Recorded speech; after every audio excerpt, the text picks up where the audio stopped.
Good day everyone, my name is Lansandre C. Lopez from YB-3. For today's topic, what is ship's organization? There are three departments in ship. One is tech department, two is engine department, and lastly is steward department. So in deck department, the lower rank in deck department is deck cadet. A deck cadet working through on internship like program aboard ships on deck. A deck cadet will be trained in the safe navigation of the ships at sea, the safe and efficient loading and discharge of the ship's cargo in ports, handling the ship's legal and commercial business, and overseeing crew activities such as maintenance in work. So second is OS or ordinary seaman. The ordinary seaman is an unlicensed entry-level member of the deck department crew, performs work pertaining to general maintenance, repair, sanitation, and upkeep of material equipment, and areas that are the responsibility of the deck department. Next is AB or able-bodied seaman. An everyday worker performs general maintenance, repair, sanitation, and upkeep of material, equipment, and areas in the deck department. This, this can include maintenance of the ship's metal structure, such as chipping, scraping, cleaning, priming, and painting. Next is bosun or maestro amo. Uh, a bosun, also known as a, a boatswain, is the senior crewman of the deck. He is responsible for the ship's hull and all components, include its rigging, anchors, cables, sails, deck maintenance, and small boat operations. The bosun is designed to a warrant officer in the Navy. The next is third third officer. A third officer, a specific day-to-day duties and responsibility for a third mate depend on the type of ship you work aboard. But generally, third mates are responsible for watch standing, supervision of deck of a navigational watch. They command the bridge during in a normal activities. Next is second officer. The second officer is takes specific responsibility for navigation, the upkeep of charts and software. They they oversee navigation and radio equipment and undertake bridge watch at sea, and may also be the vessel's designated security and safety or medical officer. The next is pumpman. So what is the pumpman? The pumpman is a pumpman's job is something that requires continuous vigilance and alertness because he is the main person in charge of the pipeline of an oil rig and oil tanker vessels like VLCC. His job is to ensure that all cargo oil and or drill oil flows smoothly into the required pipes and is collected as required. The next is chief officer. A chief officer is a designated cargo officer and responsible for safe planning, loading, storage, core, and discharge of cargo. He should supervise and direct the cargo operation, ensuring that the stresses and stability of the vessel are always within limits. The next is Master Mariner. A Master Mariner is a communicate and coordinate with the ship's owner regarding any matter concerning the vessel, and crew on board acts as a personal executive to ship's owner and promote their welfare, takes charge of the general supervision and responsibility over the entire vessel and crew on board. Next is engine department.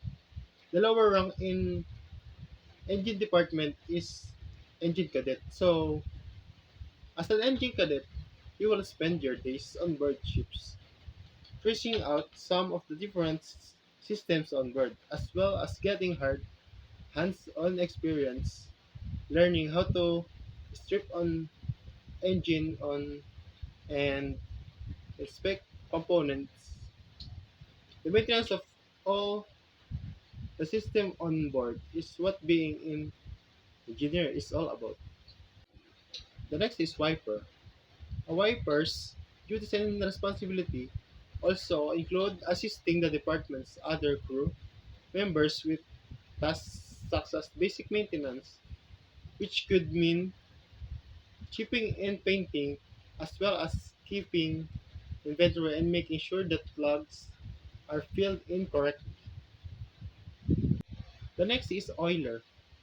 Having said that an oiler will be tasked to work on heavy machinery on board in other parts of the ship, this could include checking the lubrication of the sewage and air condition system and the water pumps, and therefore means working with the machinery such as shafts, compressor gear, blowers, bearing, and motors.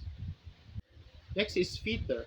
A deck fitter is responsible for fitting, maintaining, and repairing any damaged part on the vessel on the vessel's deck. This is, this is ongoing process, and shift after jobs are crucial in helping to keep a vessel safe and seaworthy while on a voyage. The next is port engineer. A port engineer is a record keeping of the machinery running as under his charge for carrying out maintenance routine under the supervision of chief of, second engineer. Taking daily tanks, something of fuel oil, diesel oil, lube and cylinder oil on board ships, and record keeping of the sum, rec- and record keeping of sludge and bilge on board. Next is third engineer. A third engineer or second assistant engineer is the rank of engine officer who is the part of the engine department on ship. The, the third engineer is usually in charge of boilers, fuel, auxiliary engines, condensate, and feed system, and is the most senior engine officer on board. The next is ETO or Electrotechnical Officer. The general duties of electrical engineer or elect- electrotechnical officer are he is responsible for maintenance of the all electrical motors on ship, in engine rooms and on deck. The next is second engineer. The main duty of the second engineer on a bird ship is to schedule and direct maintenance inside the engine room, as the chief may not be able to be in the engine room every day. Due to paperwork or meetings, it is the second engineer responsibility to report on the plan, condition, and needs. Next is chief engineer. Typically, the chief engineer ensures machinery and equipment are functional, assesses fuel, lubes, oil, and other consumable needs. Update supplies in inventory. Complies with the rule and regulations. Prepare the engine room for inspection and supervise the engine crew. The next department is the steward department. The lower rank in steward department is messman. The messman will also set table, prepare coffee and other drinks, and handle tasks such as ensuring water coolers have a fresh supply of water.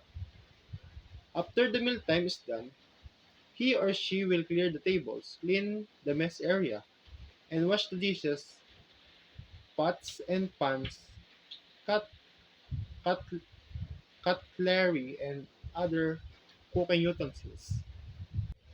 The second one is chief cook. The chief cook has ultimate responsibility for entire galley operation. His or her cooking is of the finest quality, and they bear the responsibility for ensuring that the menus and food served are up the up to scratch. They will also delegate jobs to the rest of the galley crews.